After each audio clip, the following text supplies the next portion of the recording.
শায়েখ আহমদুল্লাহ বাংলাদেশের একজন 25 আলেমে দ্বীন, সর্বজন শ্রদ্ধাভাজন ব্যক্তিত্ব। সারা বাংলাদেশের দল মত নির্বিশেষে এমনকি অন্য ধর্মের লোকেরাও তাকে পছন্দ করে।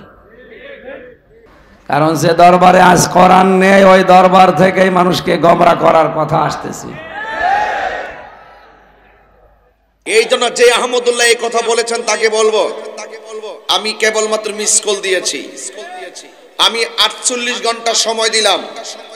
48 ঘন্টার ভিতরে তার বক্তব্যকে উড্ড করতে হবে, তওবা করতে হবে, জাতির কাছে ক্ষমা চাইতে হবে, আল্লাহর কাছে ক্ষমা চাইতে হবে। যদি ক্ষমা না চায় আমি আইনানুগ ব্যবস্থা নিব। এটা পরিষ্কার কথা। আর আমি যেটা বলি সেটাই করি। শায়েখ আহমদুল্লাহর কথার পেছনে যেভাবে দলিল আছে, আপনার 14 গোষ্ঠী মিলে ওই দলিল দিতে পারবে না। আপনি জানেন যে এটা সত্য কথা, কিন্তু আপনার দলের লোক না, আপনার বাবার মুরিদ না, এই জন্য আপনি মানতে চান না।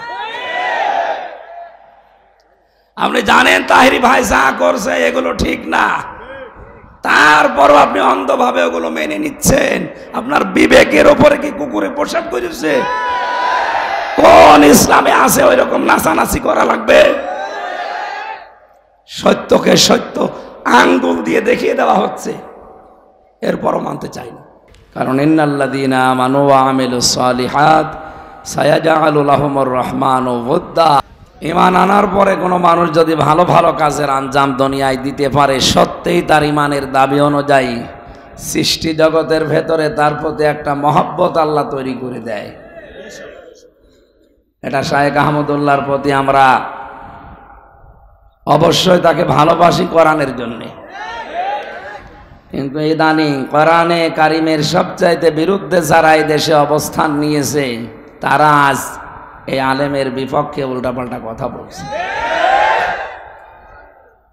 এই জন্য আমরা তাদেরকে থেমে যাওয়ার জন্য বলছি। শায়েখ আহমদুল্লাহর কথার পেছনে যেভাবে দলিল আছে, আপনার 14 গোষ্ঠী মিলে ওই দলিল দিতে পারবে না। আপনি ধান চাষে উল্টাপাল্টা চিল্লা। সম্মানিত ভাইরা,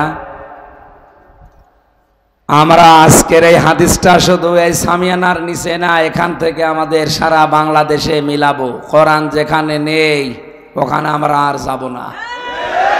মানে যদি আমি ভালো হওয়ার নিয়তেও যাই, ভালো হওয়ার নিয়তেও থাকি যে আমার সমস্যা নেই, তাও আমাকে খারাপ বানিয়ে দেবে কে? হেদায়েত দেওয়ার একচ্ছত্র মালিকানা আল্লাহ কোরআনকে দিয়েছে। এই জন্য জালিকাল কিতাব, এই যে কিতাবের আগে আলিফ লাম, এটা আলেমরা বুঝবে, আপনারা সাধারণ মানুষ হয়তো ওইদিকে যাচ্ছেন না। পৃথিবীতে আমরা দেখি শ্বশুরকে মানুষ বাবা বলে না, বলে না? জায়েজ আছে, হারাম না। কিন্তু নিজের বাবার সামনে বারবার যদি শ্বশুরকে আব্বা জান বলে কেউ, নিজের বাবার মনে দুঃখ লাগবে না? আল্লাহ বলেন আমি কোরআন দিয়েছি মানুষকে হেদায়েত দেওয়ার জন্য, আর এইটা বাদ দিয়ে তুই দৌড়াচ্ছিস কোন দিকে? ফাইনা তাযহাবুন ইন হুয়া ইল্লা যিকরুল লিল আলামিন। কোথায় দৌড়াও? এ কোরআন বিশ্ববাসীর জন্য একটা উপদেশ। এটা কি? এই উপদেশ শোনার জন্য আজ আমরা এসেছি, দল মত নির্বিশেষে। এটা কোনো রাজনৈতিক মঞ্চ না, এটা কোরআনের মঞ্চ। এখান থেকে হেদায়েতমূলক কথাগুলো নিয়ে আমাদের প্র্যাকটিক্যাল লাইফে মিলাবো ইনশাআল্লাহ। বিশ্বনবী জানিয়েছেন, ইন্নাল্লাযী লাইসা ফি জাওফিহি শাইউম মিনাল কোরআনি কাল বাইতিল খরিব। যে মানুষের অন্তরে কোরআন নেই, কোরআনের আলো নেই, ওটা মানুষের হৃদয় না, ওজার গৃহ, শয়তানের ঘর। তাহলে এদেশে জরিপ পাই আমরা জানুয়ারি মাসে। আমি কোরআন রিসার্চ ফাউন্ডেশনের সদস্য ছিলাম জেলখানায় যাওয়ার আগে 20 সালে। এটা জরিপ পেয়েছিলাম, এই দেশের 100 জনের 95 জন মানুষ কোরআন শরীফ পড়তে পারে না। বলেন তো, নবীর হাদিস অনুযায়ী 100 জনের 95 জন মানুষের অন্তর আছে শয়তানের ঘর হয়ে গেছে। এই জন্য কোরআনে কারিম দিয়ে আমাদের অন্তরকে মানুষের অন্তর বানানো লাগবে। আর আমি এই যাত্রাবাড়ি থেকে পর্যন্ত আসতে যতগুলো কোরআনের মার্কাজ মাদ্রাসা দেখেছি বাংলাদেশে এরকম খুব কম আছে। এই জন্য এগুলো চিন্তা যারা রেখেছেন তাদেরকে ধন্যবাদ জানাচ্ছি, বলেন আমিন। মান ক্বারাআল কুরআনা, খুব খেয়াল করে শুনবেন, যেহেতু কণ্ঠটা বসা, খুব বেশি সময় কথা বলতে পারবো কিনা জানি না। আজকের তেলাওয়াত কিন্তু আয়াত একটা, এখান থেকে বাস্তবের সাথে মিলিয়ে তাফসীর আকারে কিছু কথা বলবো ইনশাআল্লাহ। এই ছেলে, কথা বলা যাবে না, ওইভাবে দাঁড়িয়ে থাকেন, 1 ঘন্টা মতো ওইভাবে দাঁড়িয়ে থাকেন। মান ক্বারাআল কুরআনা, যে ব্যক্তি কোরআন পড়ে, কি করে? আমি একটা ক্লাস চলছে, এটা ছাত্রের মতো জবাব দেবেন। এখানে বন্দর নাকি থানায় এসেছিলাম একবার 3-4 মাস আগে, ওখানে একটা ক্লাস নিয়েছিলাম। ইব্রাহিম নবীর 50টা পরীক্ষা ছিল, ওর উপরে কয়েকটা বলতে পেরেছিলাম। আজকে আমার আলোচনার বিষয়টা সাবজেক্ট মুক্তিপণ। কি বললাম? এই দেশে খুন আর গুম বেড়ে গেছে, গুম করলে অনেকে মুক্তিপণ চায়, কথা বলছে না কেন?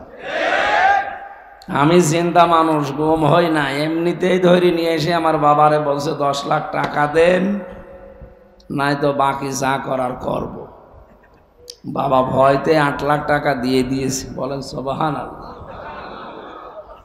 আউযুবিল্লাহ। মানে 24 ঘন্টা আমার বাবা জানতো না যে আমি কোথায় আছি, অথচ বাড়ি থেকে আমারে ধরে নিয়ে এসেছে আল্লাহর ওলিরা।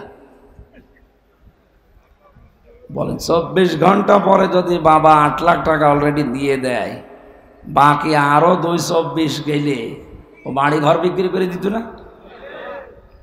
মুক্তিপণটা বড় কঠিন বিষয়। এটা আমরা সামনে কোরআনে আয়াতের সাথে একটা একেবারে জীবনের সাথে কিয়ামতের সাথে মিলাবো। আল্লাহ যেভাবে কঠিনভাবে দিয়েছেন আমরা ওইভাবে কঠিনভাবে একটু ডেলিভারি দেব মাঝে মাঝে। ডোজ একটু কঠিন হলে মেনে নেওয়া যাবে না? ঠিক আছে, আল্লাহ যখন যে ফোর্সে বলে ওই ফোর্সটা দেওয়া লাগে। তো যেখানে এলাপতি লাগবে ওখানে হোমোপতি কিয়ামত পর্যন্ত দিলেও দেখা যাচ্ছে সারছে না। হাদিসের প্রথম শব্দ হচ্ছে যে ব্যক্তি কোরআন পড়ে। কোরআন পড়া বলতে আমরা কি বুঝি? আজকে আমি আসরের নামাজ পড়েছি আপনাদের এই তাহফিজুল কোরআন ইন্টারন্যাশনাল মাদ্রাসায়। এখান থেকে আসর মাগরিব প্রায় ইশার আগ পর্যন্ত ছিলাম, পুরাটা ঘুরে ঘুরে দেখলাম। কোরআনে কারিম পড়ার ব্যাপারে এখানে যে বিষয়গুলো প্রিন্সিপাল সাহেবের সাথে দেখলাম, আল্লাহ তাআলা কোরআনে জানিয়েছেন আল্লাযীনা আতাইনাহুমুল কিতাবা ইয়াতলুনাহু হাক্কা তিলাওয়াতি, যাদেরকে আমি কোরআন দিয়েছি তারা আমার এই কোরআন হক আদায় করে তেলাওয়াত করে। কি আদায় করে? তাফসিরে মনিরের ভেতরে এসেছে কেউ যদি হক আদায় করে পড়তে চায় কোরআন, 4টা শর্ত তাকে মানা লাগবে। আমি ওখানে 2টা পেয়েছি। কয়টা বলেন? 1 নম্বরে ওয়ারাত্তিলিল কোরআন তারতিলা, কোরআন পড়লে তার তিলের সাথে স্পষ্টভাবে থেমে থেমে পড়ো। হ্যাঁ, ওখানে ওইটা আছে। শায়েখ কে ওনার নাম? নেসার আহমেদ, ভালো মানুষ লোকটা। ওনার আচরণ আমার ভালো লেগেছে। ওনার পড়ার স্টাইল যেটা শুদ্ধ, ওইভাবে পড়বে। ইন্টারন্যাশনাল হাফেজগুলো অনেক সারা বিশ্বে মুখ উজ্জ্বল করছে। বাংলাদেশের যারা তার অন্যতম এই মাদ্রাসাটা। তাই আমরা বলছিলাম ওখানে শুদ্ধ করে কোরআন পড়ানো হচ্ছে, তাসবিহের বিভিন্ন নিয়ম নীতি যেগুলো আছে এই অনুযায়ী। 2 নম্বর, এটা বুঝতে হবে। দেখলাম বোঝার জন্য বিভিন্ন সিস্টেম উনি চালু করেছে, হয়তো কাঙ্ক্ষিত মানের ভাবে না হলেও হচ্ছে, ডেভেলপ হবে আস্তে আস্তে। 3 নম্বরে কোরআনে কারিমের হক হচ্ছে কোরআন নিজে জীবনে আপনি প্র্যাকটিক্যাল লাইফে মিলাবেন। যখন যেটা পড়বেন ওইটা জীবনে মিলানো লাগবে। সূরা নাস আর ফালাকে 11টা আয়াত আছে। কয়টা? হযরতে ওমর, যিনি জান্নাতের গ্যারান্টি পেয়েছিলেন দুনিয়ায়, এই লোকটা সূরা নাস আর ফালাক জীবনে সেট করতে তার সময় লেগেছিল 11 বছর। আমারে আপনি পড়তে দেন, মাত্র 1-1.5 মিনিটে সূরা নাস ফালাক পড়ে আরো সময় বাকি থাকবে। আমার মনে হয় হযরত ওমর আমার মতো পড়তে পারতো না। হ্যাঁ, ওনার 11 বছর লেগেছে কেন? উনি যখনই পড়েছেন কুল আউযু বিরাব্বিন নাস, হে নবী আপনি বলেন আমি আশ্রয় চাই মানুষের রবের কাছে। কার কাছে বলেন? এখন রব কি? না না, রব আল্লাহ কোন জায়গায় আছে? রব মানে আল্লাহ। রবের 19টা অর্থ আছে। প্রধানত তার প্রথম অর্থ রব মানে লালন পালনকারী। চাওয়ার আগে যিনি আমাদের চাহিদা পূরণ করে লালন পালন করেন তার নাম রব। নেই থেকে শুরু করে আস্তে আস্তে পূর্ণতায় যিনি পৌঁছিয়ে দেন, আরবিতে তাকে বলে রব। তাকে কি বলে? আমি নেই ছিলাম, কি ছিলাম? আমার মনে হয় এখন আমার 33 বছর বয়স। 34 বছর আগে হামজা নামে আমার নাম এই দুনিয়ায় ছিল না? ছিল না।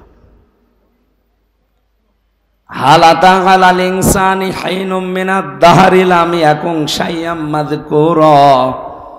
মানুষের জীবনে কি এমন সময় যায়নি যখন সে উল্লেখ করার মতো কিছু ছিল না? সে সময়টা আমার জীবনে 34 বছর আগে। কয় বছর?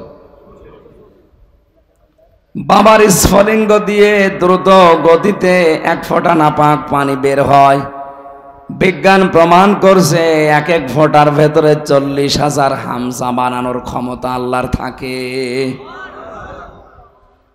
ফালিয়ানজুরিল ইনসানু মিম্মা খুলিকা মিম্মা দাফিকি ইয়াখরুজু মিন বাইনিস সুলবি ওয়াত তারাইব।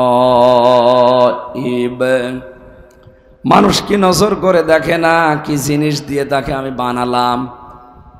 বাবার নাপাক পানিটা মায়ের রেহেমের ভেতরে যাবার পর 40 দিন 40 দিন 40 দিন 40 দিন এভাবে পাল্টাতে থাকে। এই পানিটা দিয়ে আমি আল্লাহ 4টা জিনিস তৈরি করি: চুল, রগ, হাড় আর পর্দা। মায়ের রেহেমের ভেতরে যে নাপাক পানিটা ছিল এইটা দিয়ে আরো 4টা জিনিস আমি বানাই: রক্ত, গোশত, চর্বি আর চামড়া। 4-8টা জিনিস যখন এক হয়, বিজ্ঞান এখন প্রমাণ করছে মানুষকে তৈরি করে পৃথিবীতে আনতে কমপক্ষে 13টা জিনিস লাগে। কয়টা? আপনার মার বাবা মিলে দিয়েছিল কয়টা? 8টা।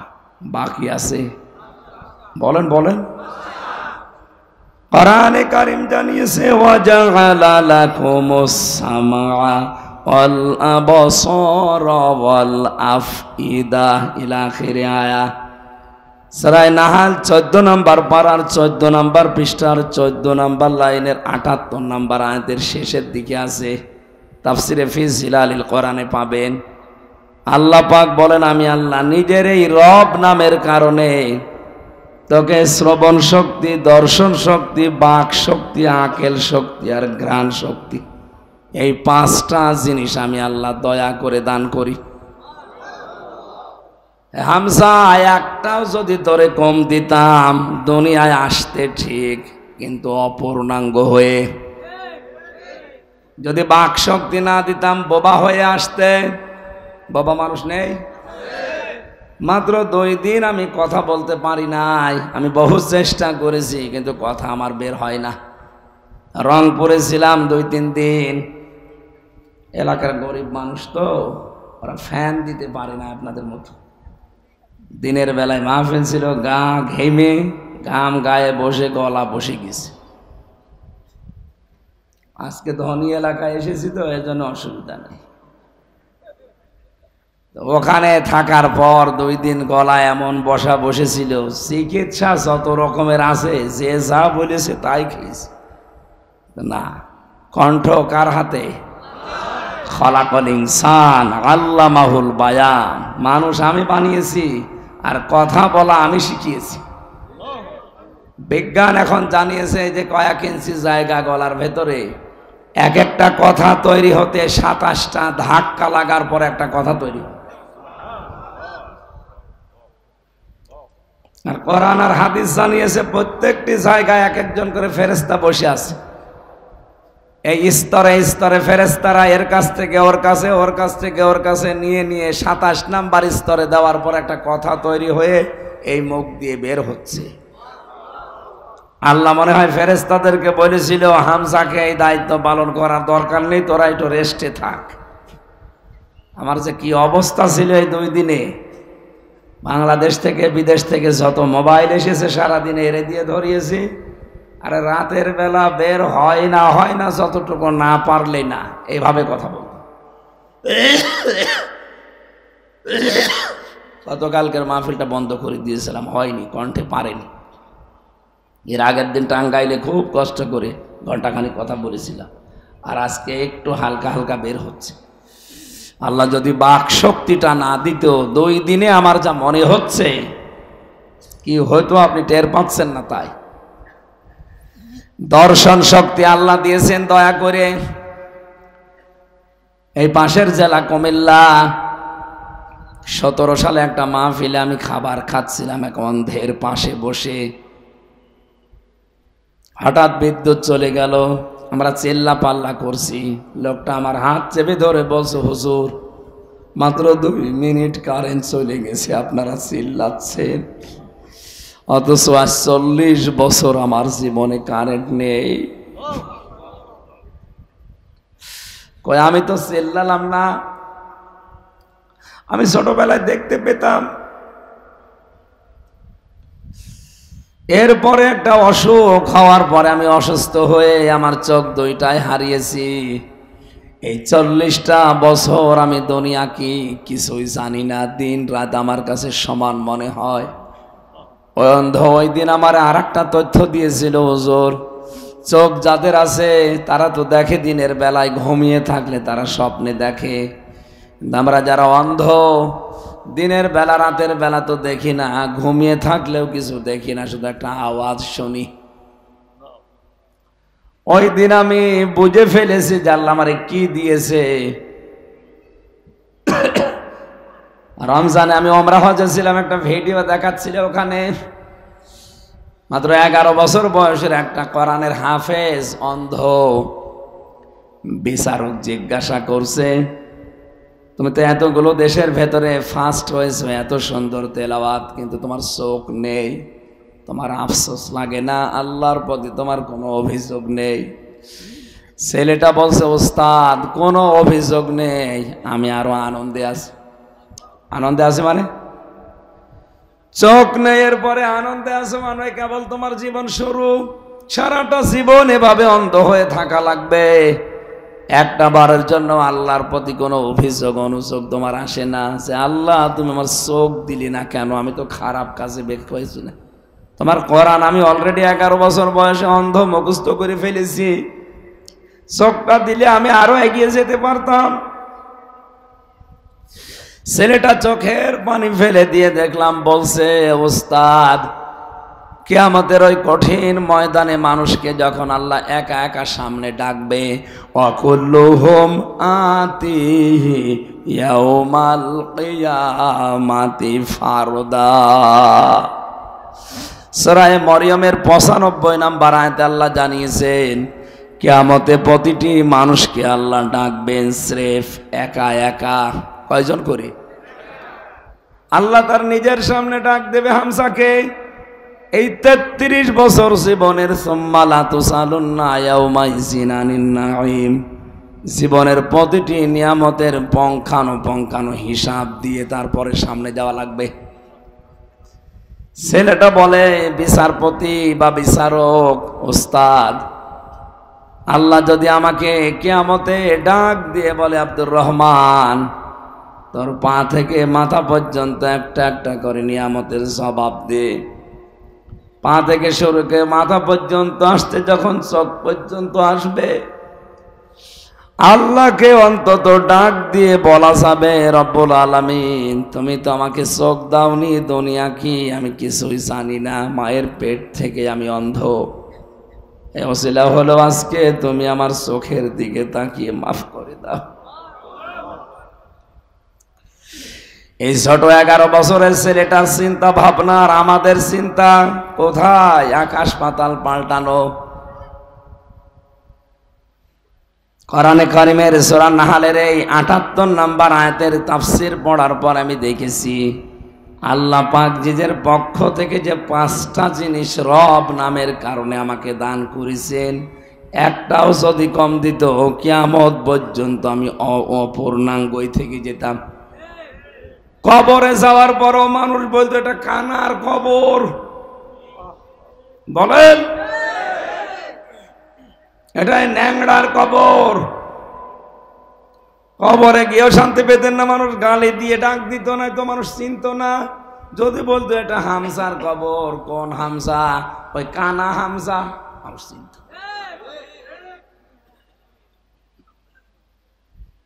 8, 5, 13টা জিনিস যখন এক হয়, ফেরেশতারা তখন বলে রব্বুল আলামিন এর কি বানাবো এবার বলেন, এর আকৃতি কি দেব? ওয়াল্লাযী ইউসাউবিরুকুম ফিল আরহামি কাইফা ইয়াশা। তিনি সে আল্লাহ যিনি মায়ের পেটের ভেতরে তোমাদের আকৃতি তৈরি করেন, এটা ছেলে বানাবে না মেয়ে বানাবে সিদ্ধান্ত দেয় হামজা। কে বলেন বলেন? সুতরাং ছেলে হোক মেয়ে হোক আপনারও হাত নেই, বড় হাত নেই, হাত কার? এই জন্য বড় পরে রাগ করা মানে মা। বলেন বলেন? কেউ যদি জেনে শুনে আল্লাহর উপরে রাগ করে ওর ঈমান আর থাকবে? এরকম মূর্খতা যদি এলাকায় কেউ করে থাকেন তওবা করে ফিরে আসবেন। আমার ভাইরা, আমার শিক্ষা দেওয়ার বিষয় ছিল এখানে। হযরত ওমর একটা একটা করে ভাবে মিলাতেন। রব মানে প্রতিপালক, রব মানে আইনদাতা।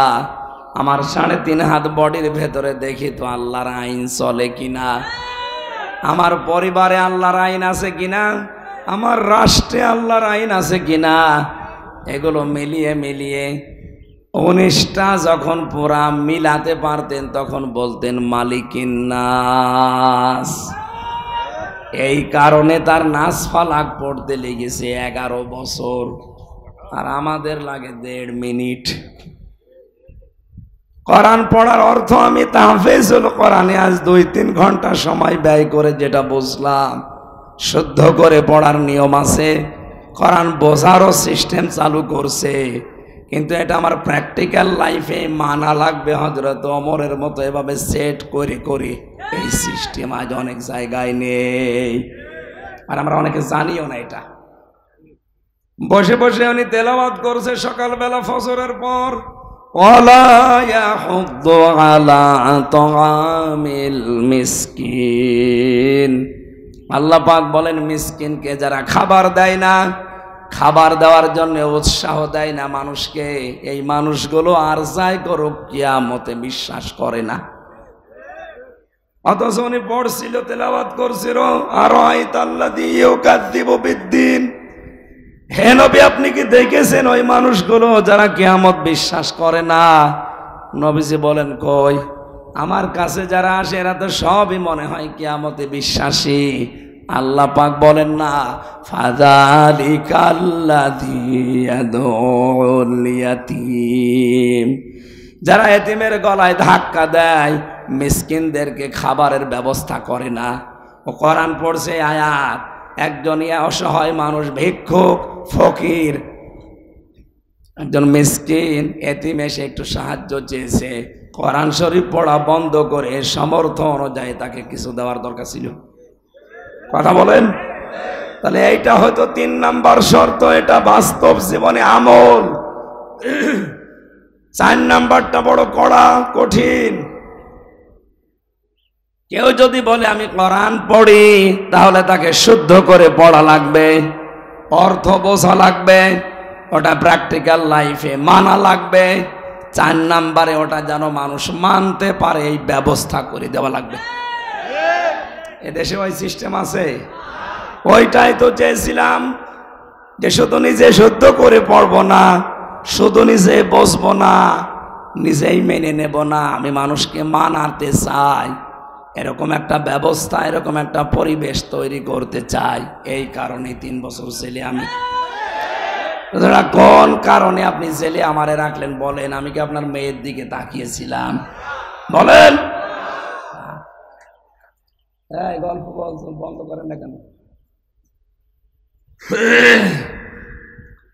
কোরআন পড়ার যে 4টা শর্ত বললাম, আমি সহ যারাই আছি, আল্লাহ আমাদেরকে আমাদের প্র্যাকটিক্যাল লাইফে এই 4টা শর্ত মেনে কোরআন হক আদায় করে পড়ার তৌফিক দিন। দ্বিতীয় শব্দ কি? ফাস্তাজহারাহু, যে ব্যক্তি কোরআনকে ইজহার করে। ইজহার মানে এজহারের 99টা অর্থ আছে। এজহার মানে স্পষ্ট করা, এজহার মানে দাঁড় করানো, এজহার মানে বিজয়ী করা, এজহার মানে কায়েম করা, এজহার মানে প্রকাশ করা, এজহার মানে জানানো।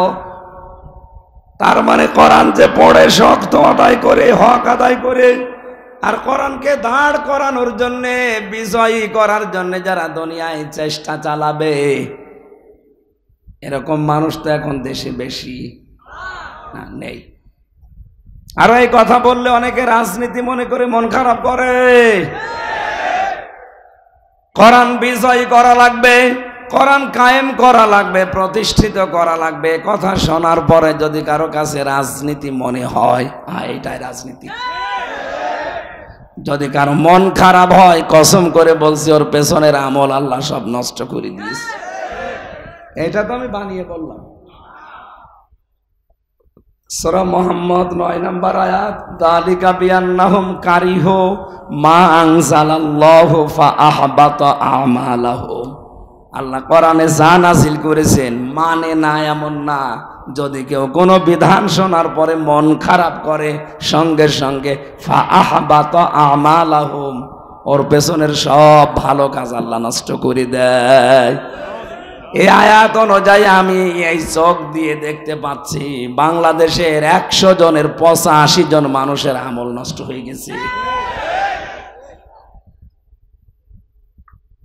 85 জন বললাম কেন না জানি, আমি আবার ওর ভেতরে আছি কিনা আল্লাহ জানে।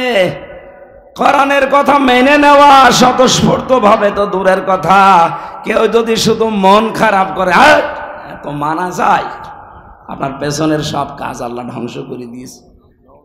এই হিসাবে বলেন তো এ দেশে এরকম মানুষ নেই কেন? কোরআনে ইজহার করার জন্য বললেন, বলেন। এর পরের যে 2টা শব্দ খুব গুরুত্বপূর্ণ। এখানে যারা বিভিন্ন মাদ্রাসায় হাদিস পড়ায়, মুহাদ্দিস, জিজ্ঞাসা করেন মাঝখানে নবীজি ফা দিয়েছেন। ফা অক্ষরটা আরবি গ্রামার অনুযায়ী বালাগাত মান থেকে 13টা অর্থে ব্যবহার হয়। কয়টা? আগের এই 2টা শব্দ যদি কেউ মেনে নিতে পারে, পরের যে এই সমস্ত বিষয়গুলো আসবে অবশ্যই আল্লাহ তার জীবনী কার্যকর করবে। শব্দের দিকে আমি খেয়াল করার জন্য বলছি আলেমদের। প্রথম ছিল যে ব্যক্তি কোরআন পড়ে, পড়ার হক কয়টা? বলেন বলেন, আরো জোরে বলেন। কালকে কেউ এভাবে ক্লাস নিলে বলতে পারবেন কোরআন পড়ার হক কয়টা? এই 4টা হক আদায় করে যারা পড়ে, এরপরে কোরআনকে ইজহার করার জন্য যারা চেষ্টা চালায়, কোরআনকে বিজয়ী করার জন্য দুনিয়ায় যারা সর্বাত্মক চেষ্টা চালায়, কায়েম করে দেখানো ফরজ না, চেষ্টা করা ফরজ। তাহলে ফাহাল্লা হালালাহু ওয়া হারামা হারামাহু, এর ভেতরে বর্ণিত হালালকে হালাল আর হারামকে হারাম জানার পরে ছেড়ে দেয়। কেন আল্লাহর নবী ফা দিয়ে আবার শুরু করলেন? কারণ কোরআন যদি বিজয়ী থাকে ওই সমাজে হালালকে হালাল জেনে মেনে নেওয়া সহজ হয়। কোরআন যদি বিজয়ী থাকে হারামকে হারাম জানার পরে ছেড়ে দেওয়া সহজ হয়। কোরআন যে দেশে বিজয়ী নেই, যে সমাজে বিজয়ী নেই, ওখানে হালালকে হালাল জানার পরও আপনি মানতে পারবেন না।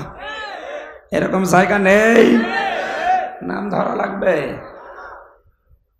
হারামকে হারাম জানার পরও আপনি ছাড়তে পারবেন না। কি কথা বলেন না কেন? এই জন্যই নবীজি জানিয়েছেন, কোরআন যারা পড়ে আর এজহার করার জন্য চেষ্টা চালায়, তখন এর হালালকে হালাল, হারামকে হারাম জানার পরেও ছেড়ে দিতে পারবে। কি হবে জানো? আদখালাহুল্লাহুল জান্নাহ, আল্লাহ নিজে দায়িত্ব নিয়ে তাকে জান্নাতে দেবে। না দিয়েছে না বলেন না? এখানে কি সমস্যা আপনাদের? আমি কিন্তু পরে একটা ঘুরে জিজ্ঞাসা করবো কি বললাম। এখানে নড়াচড়া একটু বেশি হচ্ছে, আপনি না শুনতে মনে চায় ঘুমিয়ে থাকেন। বলেন আদখালাহুল্লাহুল জান্নাহ, আল্লাহ তাকে জান্নাতে দেবে না দিয়েছে?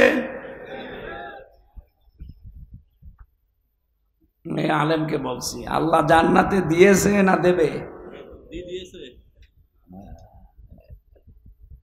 ফাজেল পাস, ফাজেল মানে ফজিলত, তার মানে আর মাদ্রাসা লাইনে ডিগ্রি পাস করিস। কি বললো যে আল্লাহ তাকে জান্নাতে দিয়ে দিয়েছে, অথচ আমরা এখনো মরি নাই। না মরলে আল্লাহ জান্নাতে দিলেও কি করি? তার মানে এর ভেতরে অবশ্যই কিছু লুকিয়ে আছে। ওইটা বের করার জন্যই তো তাফসীর মাহফিলে আসা লাগে। কি আছে লুকিয়ে? নবীজি হাদিসের টিকায় আমি পড়েছি, আসলে কণ্ঠটা সাপোর্ট করছে না, গলা হয়ে গেছে সে রওশনের স্বাদের মতো, এইভাবে হয়। ওনাদের এলাকায় গিয়েছিলাম তো, ওই যে বসে গেছে, আর হচ্ছে না, শামীম ওসমানের মতো হওয়া লাগবে।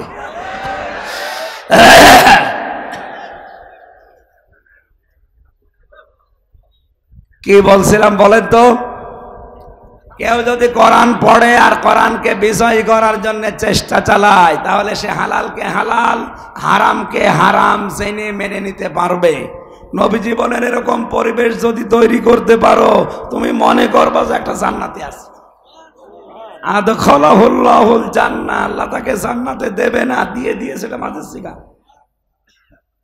সুতরাং এরকম পরিবেশ যদি আমরা তৈরি করতে পারি, সত্যিই বিশ্বাস করেন একটা মিনি জান্নাতে দেশ তৈরি হয়ে যাবে। সেটাকে মনে করতে পারছি। আজ দাড়িওয়ালা এরকম 10টা মানুষকে আপনি দাওয়াত দিয়ে ঘরে খাওয়াবেন, ওদিকে 10 জন থানায় খবর দেবে, ওখানে গোপন মিটিং চলছে, কি জান্নাতে আসি। এই জন্য আদখালাহুল্লাহুল জান্নাহ মিলছে না। আরো বিভিন্ন কিরামান কাতিবিন বিভিন্ন জায়গায় বসে আছে, তো এই জন্য আমি আর নিচে নামতে পারলাম না। আমি আজকে এমনি কোর্টে হাজিরা দিয়ে আসলাম। বিচারক যেভাবে তাকাচ্ছিল, না জানে আজকে আবার যদি আটকিয়ে দিত, তাফসির করা আকাশে জল খেত। থাক, আমি নিচে নামছি না, আমি তেল তালা ওয়াজ করছি। ঠিক আছে? অবশ্যই ঠিক, ঠিক আছে। আপনি রাজি থাকলে আমার অসুবিধা নেই।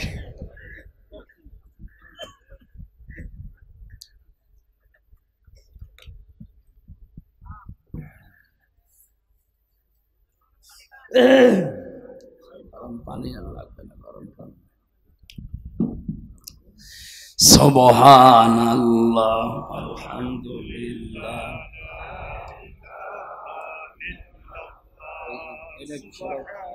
পায়ে লাগছে।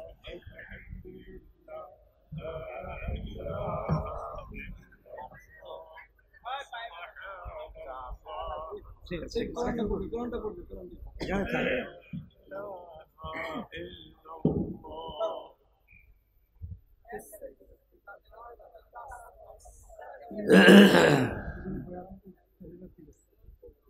ঠিক আছে।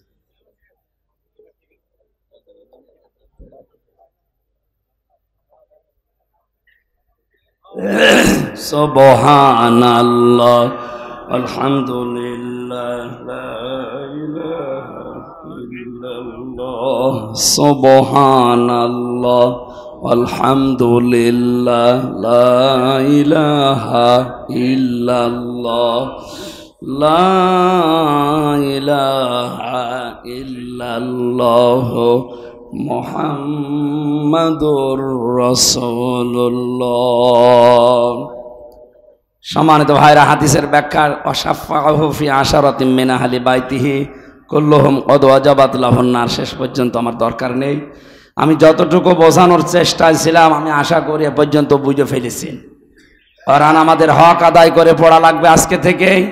যদি এ বয়সেও না পারেন, মরণের আগ পর্যন্ত টার্গেট নিন। আজরাইল না আসার পর্যন্ত আমি তালবে ইলম থাকবো। কারণ তালবে ইলম অবস্থায় যদি আলিফ বা তাসা পড়তে পড়তেও মারা যান, আপনার কবরে আর কোনো হিসাব নেই, বিনা হিসাবে জান্নাত পেয়ে যাবেন। এই সুযোগটা কাজে লাগানো যাবে না? যে জরিপ পাওয়া যায় 100 জনের 95 জন আমরা পড়তে পারি না, এই জরিপ আমরা আগামী বছর উল্টিয়ে ফেলবো ইনশাল্লাহ। ওরা উল্টিয়ে 100 জনের 100 জনই আমরা জেনে জেনে কোরআন পড়তে পারি। তা আনাকুম জানাকুম না, হক আদায় করে এই 4টা শর্ত মেনে বলেন। তাহলে যে যতটুকু পড়বে শুদ্ধ করে বুঝবে, নিজে আমল করবে আর মানুষের কাছে পৌঁছাবে, এই দেশে কোরআনে কারিম প্রচারে আর কেউ বাধা দেওয়ার সাহস করবে না। কারণ আমরা 96 বাধা দেবে কে? 2 নম্বরে যে যেখানে আসি ওই জায়গা থেকে কোরআন যেন প্রকাশ হয়, প্রচার হয়, এজাহার হয়, দাঁড় হয়, কায়েম হয়, বিজয় হয়। চেষ্টা চালিয়ে যাব, বাকি ফল আল্লাহর হাতে। কারণ এই কোরআনের মালিক আমি না, এই জমিনের মালিকও আমি না। এই কোরআনের মালিকও আল্লাহ, জমিনের মালিকও আল্লাহ। আমরা শুধু কামলা, শ্রম দিয়ে যাব, শেষে বেতন পাবো। আল্লাহ এই বেতনটা যেন আমাদের জান্নাত এটা দান করেন। তাহলে মিনি জান্নাতে দুনিয়া থেকে আমরা দেখে যেতে পারবো ইনশাআল্লাহ। দরুদ আর সালাম পাঠ করে কোরআনে কারিমের একটা আয়াত পড়েছি মাত্র, সূরা মাআরিজ থেকে 11 নম্বর আয়াত। আমার আলোচনার বিষয় আজকে মুক্তিপণ। কি বললাম? এত কঠিন বিষয় এটা। দুনিয়ার হিসাবে তো আছেই, মরণের পরে আল্লাহ একটা বিষয় সাজিয়েছেন। আল্লাহ রাব্বুল আলামিন বলেন, মানুষের মরণের পরে আমি ময়দানে মাহশারে এমন কঠিন অবস্থা বানাবো, কিয়ামতের ওই ময়দানটা 50 আলফা সানা মিম্মা তাউদ্দুন। দুনিয়া 1-2 করে যেভাবে গণনা করো, মরণের পরে এক একটা দিন শুরু হবে কিয়ামতে 50,000 বছরের মতো লম্বা। এ বিশাল জীবন, এক একটা দিন। বিজ্ঞানী আয়াত নিয়ে প্রমাণ করতে চেয়েছে, কেউ যদি দুনিয়াতে 100 বছর হায়াত পায়, মরণের পরে যে জীবন শুরু হচ্ছে, ওই জীবনে এক একটা দিনের তুলনায় মানুষ যেন মাত্র 2.5 সেকেন্ড বেশি থাকে। কত? আমি 33 বছর এখন বয়সে, ওই হিসাবে আমি মাত্র 1 মিনিট হায়াত পেয়েছি মরণের পরের জীবনের তুলনায়। কথা বলেন না কেন? 2.5 সেকেন্ড যেখানে, তাহলে 33 আরো 33, এই হিসাবে আমি মাত্র 1 মিনিট কয়েক সেকেন্ড হায়াত পেয়েছি দুনিয়ায়। এর ভেতরে কত স্বপ্ন অলরেডি আমি দেখে ফেলেছি, আরো দেখতেছি। আমি যদি কোরআনের আয়াত সত্যি বিশ্বাস করে থাকতাম, বাস্তবে বলেন তো 2.5 সেকেন্ডের জন্য যা করছি, 2.5 মিনিটের জন্য আমি যা করছি, 100 বছরের হায়াতে কোটি কোটি মিনিট পড়ে আছে আমার সামনে। ওর জন্য কি করা দরকার? আল্লাহ বলেন, প্রতিটি মানুষের সামনে দিন কিন্তু আমি রেখে দিয়েছি। যুবক মানুষ বৃদ্ধ হয়ে যাবে ওই দৃশ্য দেখলে। মেয়েদের লজ্জা স্থান আর লাগবে না, পেট ফেটে সন্তান বের হয়ে পড়ে যাবে। দুধের বাচ্চার কথা পর্যন্ত মা ভুলে যাবে, মনে রাখতে পারবে না। ওয়ালা ইয়াসালু হামিমুন হামিমা। বন্ধু বন্ধুর কোনো কথা মনে রাখবে না, মনে রাখার মতো হবে না। কেন? ইউবাসসিরুনাহুম, তাদেরকে যদিও মুখোমুখি করা হবে, দেখানো হবে যে এটা তোর সেই বন্ধু। কয়েকদিন আগে আমি দিনাজপুর গিয়েছিলাম। বিশ্ববিদ্যালয়ে থাকাকালীন এক বন্ধু ছিল, মাওলানা মাহফুজুর রহমান। ওরা আমি জেলে যাওয়ার আগেও দেখি নাই কয়েক বছর, এরপরে তো 3 বছর আর এই কয়েক মাস, প্রায় 5-6 বছর কেটে গেছে। ও শুনেছে কিভাবে আমি দিনাজপুরে ঢুকেছি, খবর দিল নাম্বার নিয়ে। পরে দেখার পরে বললাম আজকে সময় নেই, যাই অন্যদিন আসবো। ও আমাকে দেখার পরে যে আচরণ করেছে, আমার তো এই আয়াতটা মনে পড়েছে, কিয়ামতে আল্লাহ কঠিন অবস্থায় এই মাহফুজ আমারে বলবে, হামজা আমি তোমারে চিনি না। ইয়াওয়াদুল মুজরিমু লাউ ইফতাদি মিন আযাবি ইয়াউমিযিন বিবানি। কিয়ামতের ওই ময়দান থেকে পরিত্রাণ পাওয়ার জন্যে আমি আল্লাহকে কথাও বলবো, আল্লাহ এই যে 7 বছর পরে যার সাথে দেখা হয়েছিল, এখন তো একটা নজর ওর থেকে আলাদা করতে মনে চাচ্ছে না, এই মাহফুজকে আমি মুক্তিপণ হিসাবে দিয়ে দিলাম জান। অন্তরঙ্গ এত বড় বন্ধুকে পর্যন্ত মানুষ মুক্তিপণ দিতে চাইবে, বিবানি নিজের সন্তান পর্যন্ত। আল্লাহ সন্তানের নাম দিলেন কেন? এই পৃথিবীতে আমরা বন্যা দেখেছি, জলোচ্ছ্বাস দেখেছি, বন্যার সময় অনেক মা পর্যন্ত নিজে ভাসতে ভাসতে মারা গেছে, নিজের 2 বছরের ছেলে আর মেয়েকে বুকের ওপরে রেখে ভাসিয়ে রেখেছে। তার মানে নিজের জীবনের তুলনায় সন্তানকে ভালোবাসে এরকম মা দুনিয়ায় আছে? বলেন। আমার ওই ছোট মেয়েটা ফারিহা জান্নাত, ওর আমি জেলে যাওয়ার 1 বছর রেখে গিয়েছিলাম, এখন ওর বয়স 4 বছর, এখনো আমারে ভালো চেনে না, কিন্তু ওর প্রতি আমার যে ভালোবাসায় 3 বছরে জন্মিয়েছে। এই যে কোরআন শরীফ আমার সামনে, বাস্তব কথা বলছি। আজ প্রধানমন্ত্রী শেখ হাসিনা যদি আমারে বলে দেশ তোমার নামে লিখে দিলাম, ফারিহাকে জবাই করো, আমার দ্বারা সম্ভব না, সত্যি বলছি। অথচ আল্লাহ ফারিহার নামটাই দিয়েছেন আগে বিবানি। কিয়ামতে এই ফারিহাকে হামজা বলবে, আল্লাহ এরেও দিয়ে দিলাম, আমারে মুক্তি দাও। নারায়ণগঞ্জবাসী বিষয়টা বলতে আমি যত সহজে বলছি, এটা প্র্যাকটিক্যালে কি অত সহজ? বলেন। আপনি বাস্তবে ওই সম্মুখীন হন তো দেখি। ইব্রাহিম আলাইহিস সালাম হয়েছিলেন 80 বছর বয়সের সন্তান হওয়ার পরেও 13 বছর খোঁজ খবর নেননি। 13 বছর পরে সে বলছে, আল্লাহ আমাকে পাঠিয়েছে তোমাকে জবাই করার জন্য। আমার মনে হয় আমাদের মতো ছেলে মেয়েরা হলে বলতো, তুমি কি বাবা না কসাই, ভণ্ডামি করতে এসেছ, জন্মের পরে আর খবর নাওনি, এ মরুভূমিতে রেখে গেছো, 13 বছর পরে এখন এসেছো বাবার দাবি নিয়ে আবার জবাই করার জন্যে। তোমার মতো বাবা আমি মানি না। অথচ ইসমাইল নবী বলেছিলেন, বাবা হুকুমটা আল্লাহর, আমি আপনার আল্লাহর বিধান, আমার আল্লাহর বিধান মানতে ওই পরিমাণে রাজি আছি যে পরিমাণে আপনি রাজি আছেন। আল্লাহ এখানে শব্দের দিকে খেয়াল করে দেখবেন, ফালাম্মা আসলামা ওয়া তাল্লাহু লিল জাবিন। আল্লাহ পাক বলেন, 2 জনে যখন এগ্রি হয়ে গেছে, তখন আল্লাহর বিধান তারা মানতে সহজ হয়েছে। তাফসিরে ফি জিলালিল কোরআনে মুফাসসির বলেন, আসলামা আল্লাহ দিলেন কেন?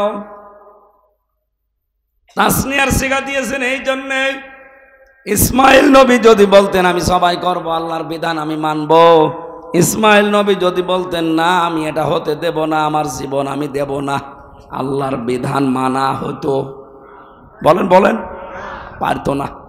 আবার ইসমাইল যদি বলতেন হ্যাঁ আমি সবাই হব, আল্লাহর বিধানে আমি রাজি আছি, ইব্রাহিম নবী যদি বলতেন না আমার মায়া লাগে, 80 বছর বয়সে ধরে পেয়েছি আমি করব না সবাই, আল্লাহর বিধান পালন হতো।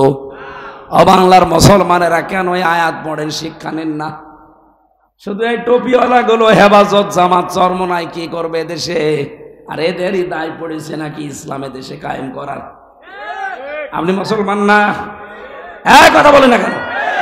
আপনার আগা কাটা নেই না? অনেকের কাটা নেই, এই যে এটার কাটা নেই, এই ওটো, হ্যাঁ এর কাটা হয়, এরকম কয়েকটা আছে, তাছাড়া বাকিদের সবই কাটা আছে।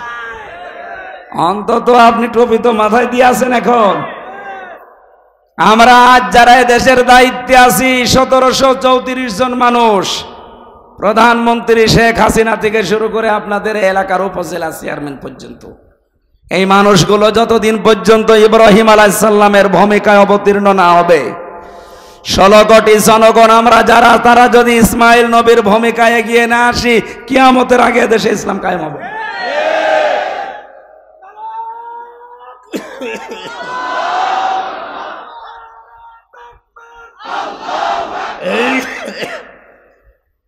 যতটুকু বোঝার যদি বুঝে থাকেন, আমার মনে হয় ওয়াজ হয়ে গেছে। আমরা আহ্বান যারা দায়িত্বে আছেন, আপনারা ইব্রাহিম নবীর ভূমিকায় আসেন। নারায়ণগঞ্জের বন্দরে যে 50টা পরীক্ষার কথা বলেছিলাম জাতির পিতা ইব্রাহিম আলাইহিস সালামের, আপনার যারা দায়িত্বে আছেন আমাদের পিতার মতো অভিভাবক, সুতরাং আমরা চাই আমাদের জাতির পিতা ইব্রাহিম নবীর মতো এগিয়ে আসবেন আল্লাহর বিধান পালন করার জন্য। আমরা 16 থেকে 18 কোটি জনগণ ইসমাইলের ভূমিকায় জীবন দিতে আমরা রাজি আছি আল্লাহর বিধানের জন্য। দেখবেন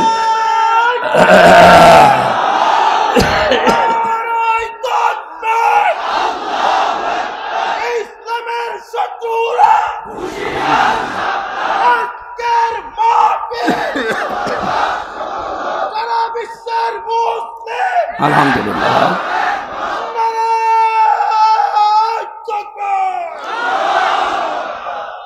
ইসলামের শত্রু নেই এদেশে। 4 ভাগ অন্যান্য উল্টো লোক আছে, 96 ভাগ আমরা। সুতরাং আমাদের ওই চিন্তা নেই, ও শত্রুতা করেও কিছু করতে পারবে না। বহু চেষ্টা চালাচ্ছে, এখনো পর্যন্ত ষড়যন্ত্র বন্ধ নেই। বিভিন্ন রকমের সূক্ষ্ম ষড়যন্ত্র চলছে।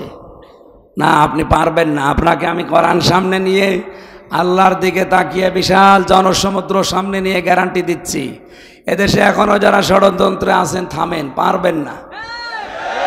যা যা ষড়যন্ত্র করছেন ওখানে থেমে যান, কিয়ামতের আগে দেশ থেকে ইসলাম বিদায় করা সম্ভব না।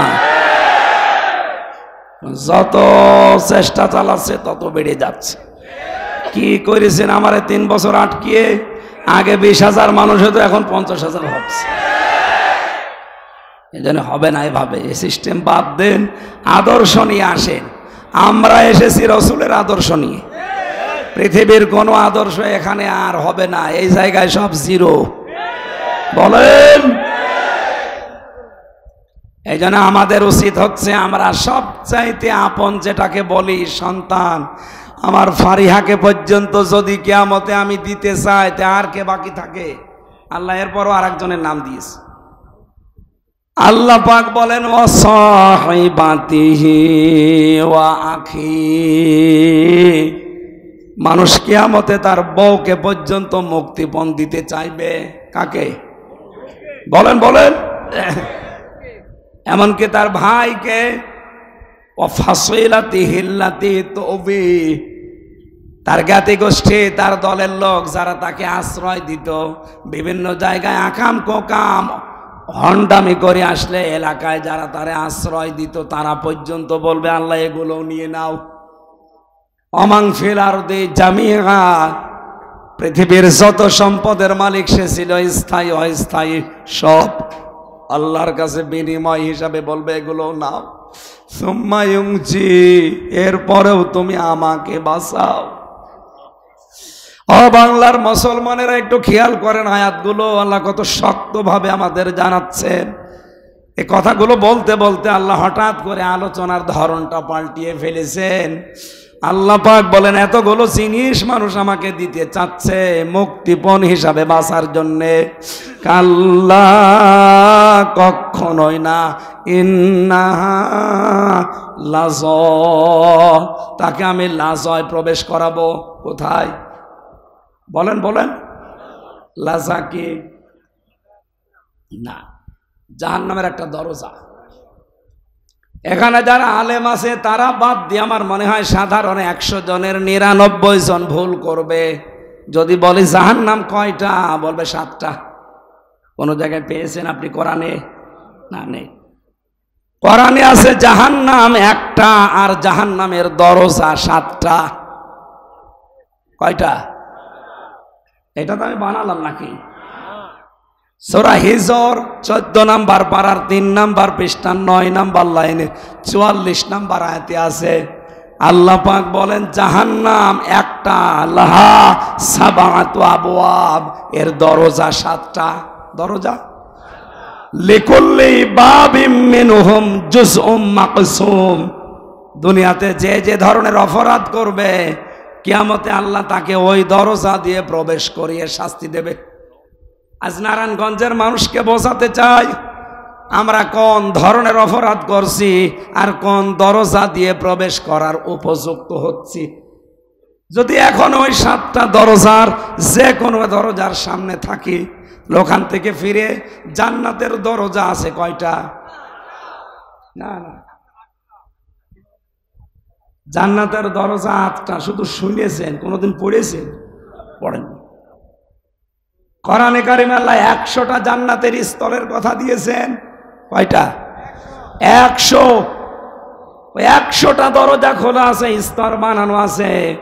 যে সেই দরজার সামনে দিয়ে যাওয়ার সৌভাগ্য অর্জন করতে পারবেন। আজকের আলোচনা থেকে শেষ পর্যন্ত আমরা বলছিলাম জাহান্নামে একটা দরজা 7টা। কারণ কি? প্রাইমারি একটা স্কুল, এখানে 1 থেকে 5 পর্যন্ত পড়ায়। স্কুল কয়টা? বলেন বলেন। ক্লাসরুম, দরজা, যে যেই ক্লাসে পড়ে ওই দরজা দিয়ে সে প্রবেশ করে। আল্লাহ বলেন জাহান্নাম ওই একটা। দুনিয়ায় যে যে ধরনের অপরাধ করবে তার কেসেমে ওইটা জুটবে, তার ভাগে। তাহলে আজকে আপনি মিলাবেন আপনি কোন অপরাধে আছেন আর কোন দরজা দিয়ে আল্লাহ আপনাকে প্রবেশ করাবে। তার 1 নম্বর দরজার নাম হচ্ছে এই লাজা। নাম কি? বলেন বলেন। কি এটা? নাযাআতাল লিশাওয়া। আল্লাহ বলেন দরজা দিয়ে প্রবেশ করানোর সঙ্গে সঙ্গে মানুষের চামড়া খসে যাবে। কথা শুনতে যত সহজ মনে হচ্ছে, বিষয়টা অত সহজ। আমি রিমান্ডে ছিলাম 10 দিন। ওখানে আমাকে দেখেছি, আমি তো মূল্য চুরির মামলা কিছুই জানি না, তাই 10 দিন। যারা অস্ত্র নিয়ে ধরা পড়েছে, মার্ডার মামলার আসামি, এই মানুষগুলোকে যারা রিমান্ডে নিয়ে যায় তারা বলে যে মধু সোনা এ দুধ খাও। হ্যাঁ, এই যে নখ তুলে নেয়। আমাকেও বিভিন্ন জিনিস দেখিয়েছিল কিন্তু আমার তোলে নাই। তা আমার সামনে অনেকে তুলেছে। জীবিত মানুষের যদি নখ তুলে নেয় বলেন তো, এরপর আবার এরপর লবণ ছিটিয়ে দেয়। নখ তুলে নেওয়ার পরে যদি লবণ ছিটায় জীবিত মানুষ, ও তো এমনি অজ্ঞান হয়ে যাওয়ার কথা। আর বাকি যে জায়গায় বিভিন্ন জিনিস দেওয়ার কথা অত তো বলাই যাচ্ছে না। এই যে এখানে যাওয়ার পরেও কিন্তু চামড়া খসে যায়নি। আমি একটা ঘরের ভেতরে 11 ঘন্টা দাঁড়িয়েছিলাম এক পায়ে, কিন্তু আমার কিছুই হয়নি। আমার কষ্ট হয়েছে, আমার চামড়া খসেছে। বলেন, আমার চোখ বাঁধা ছিল, হাত বাঁধা ছিল, আমার হাতে টাঙানো ছিল, অসুবিধা নেই, কিন্তু আমার চামড়া খসে নাই। আল্লাহ নাযাআতাল লিশাওয়া দিয়েছে। এ ঘরে প্রবেশ করাতে সঙ্গে সঙ্গে চামড়া খসে চলে যাবে। তার মানে এমন এমন যন্ত্রপাতি সেট করা আছে, ঢুকলে চামড়া খসে যায়। এই জায়গাটা অত সহজ? বলেন, কেন দেবে এখানে? কোরআনে কারীম জানাচ্ছে 2টা গুণ যাদের ভেতরে দুনিয়ায় পাওয়া যাবে, এই লাজা নামের দরজা তাদেরকে ডাকবে। নারায়ণগঞ্জের মানুষেরা মিলান তো আপনার ভেতরে আছে কিনা? তাদউ মান আদবার ওয়া তাওয়াল্লা। এই জাহান্নামে লাজার দরজা তাদেরকেই ডাকবে যারা সত্যকে সত্য জানার পরও মুখ ঘুরিয়ে চলে যায়। আর বাংলাদেশে এই চরিত্রের মানুষ বেশি। চোখে আঙ্গুল দিয়ে দেখিয়ে দেওয়া হয়, এরপরও মানতে চায় না। আমি কি নিচে নামবো না? মানে আমি আবার 3 বছর থাকি। তার মানে সত্যকে সত্য জানার পরও যারা মুখ ফিরিয়ে নেন, আপনি তো নিজে টের পাচ্ছেন আপনি নেচ্ছেন কিনা। আপনি জানেন যে এটা সত্য কথা, কিন্তু আপনার দলের লোক না, আপনার বাবার মুরিদ না, এই জন্য আপনি মানতে চান না। আপনি জানেন তাহিরি ভাই যা করছে এগুলো ঠিক না, তারপরও আপনি অন্ধভাবে ওগুলো মেনে নিচ্ছেন। আপনার বিবেকের ওপরে কি কুকুরে প্রসাব করেছে? কোন ইসলামে আছে ওই রকম নাচানাচি করা লাগবে? সত্যকে সত্য আঙ্গুল দিয়ে দেখিয়ে দেওয়া হচ্ছে, এরপরও মানতে চাই না। এই চরিত্র যাদের আছে, বিবেক যাদের কাজে লাগে না, এর দলিল পাবেন সূরা মুলকের 10 নম্বর আয়াত, ওয়াকালু লাউ কুন্না নাসমাউ আও নাকিলু মা কুন্না ফি আসহাবিস সাঈর। যারা জাহান্নামে যাবে তাদেরকে জিজ্ঞাসা করা হবে কেন আসলে, ওরা বলবে আমাদের আকল ছিল, বিবেক ছিল, আমরা কাজে লাগাইনি, আর আমরা শোনার পরও না শোনার ভান করেছিলাম। কারণ আপনি শোনার পরও সত্যকে সত্য জানার পরও যদি না মানেন। 2 নম্বরে কি, ও জামা ফাআওয়া, যারা মাল সম্পদ জমা করে আর এগুলো সংরক্ষণ করার জন্য সব সময় চেষ্টা চালায়। এই বাংলাদেশে এই চরিত্রের মানুষও দিন দিন বাড়ছে। কি করে জমা করবে জমা করবে জমা করবে, আর এগুলো কি করে সংরক্ষণ করা যায়, সে বৈধ হোক আর অবৈধ হোক। দেশে জায়গা হচ্ছে না, অনেকের বেগম পাড়া বানাচ্ছে। এখানে মাল শব্দটার অর্থ পেয়েছি আমি 4টা। কয়টা বলেন বলেন? মালের প্রধান অর্থ হচ্ছে নেককার স্ত্রী। আর নেককার স্ত্রী বলা হয় ওইটাকে যে স্বামী বাইরে থেকে বাড়িতে আসলে স্বামীকে আনন্দ দেওয়ার জন্য যেভাবেই হোক স্বামীকে খুশি করে। সে সাজগোজ দিয়ে, কথাবার্তা দিয়ে, এমনকি কাতকত দিয়ে হলো, অসুবিধা নেই।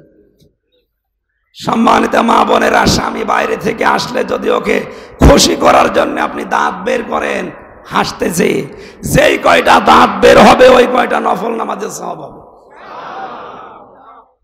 এবার সুবহানাল্লাহ জোরে বলার দরকার নেই, বাড়ি যেয়ে দেখবেন দাঁত কেলিয়ে পড়ে আছে, ও আর বন্ধ হচ্ছে না।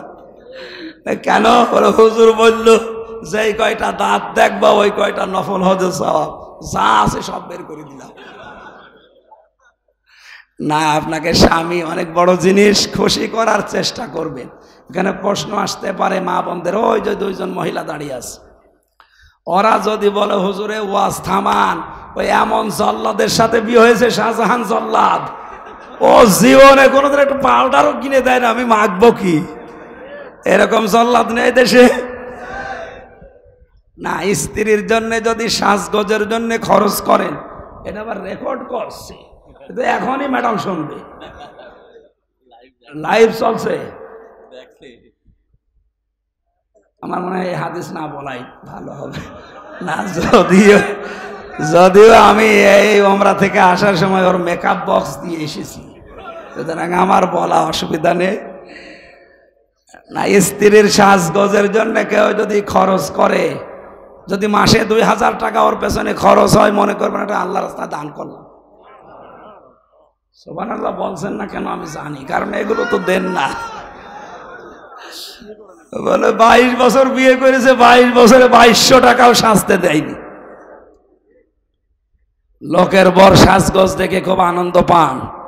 সম্মানিত মা বোনেরা, আজ বাংলাদেশে পরকীয়া প্রেম বাড়ার পেছনে, স্বামীগুলো অন্য জায়গায় লাইন করার পেছনে কারণ আপনি। আপনাকে আল্লাহ যা দিয়েছে, যার পেছনে ও ছোটে, ওর ওকে আল্লাহ তাই দিয়েছে। আপনি ওইভাবে থাকেন না, এই জন্য অন্য জায়গায় লাইন করে। ঠিক, তার মানে নারায়ণগঞ্জ এরকম 2 নম্বরই চলছে, চালান 180 মাইল বেগে। মা বোনেরা সেই যে থাকবেন, স্বামী আসলে এটা আপনার ইবাদত। এটা কি? 2 নম্বরে, স্বামী যখন বাড়িতে আসবে তার যে সম্পদ এবং তার সন্তান, এটা যেন ইসলামের পথে থাকে, এই চেষ্টা করবেন ও যখন বাইরে যাবে। 3 নম্বরে, স্বামীর মন যেটা চায় ওটা যদি জায়েজ হয়, আবার বলছি, স্বামীর মন যেটা চায় ওটা যদি জায়েজ হয়, জীবন থাকতে মানা লাগবে। আমি সহ যত স্বামী এখানে বসে আছে, প্রত্যেকটা স্বামী চায় বিয়ের পরে আমার মা বাবা যেন আমার সাথে থাকে, কিন্তু 100 জনের 98টা বউ এটা চায় না। বলেন বলেন না, মেয়েরা আপনি নেককার হতে পারবেন না। কি করবেন দুনিয়ায় এত সম্পদ দিয়ে আর এত আরামে থেকে? কি করবেন? আপনার আখেরাত নষ্ট হয়ে যাচ্ছে। এই জন্য স্বামী যদি জায়েজ কোনো কাজ চায়, জীবন থাকতে ওইটা মেনে নেন, কষ্ট হোক।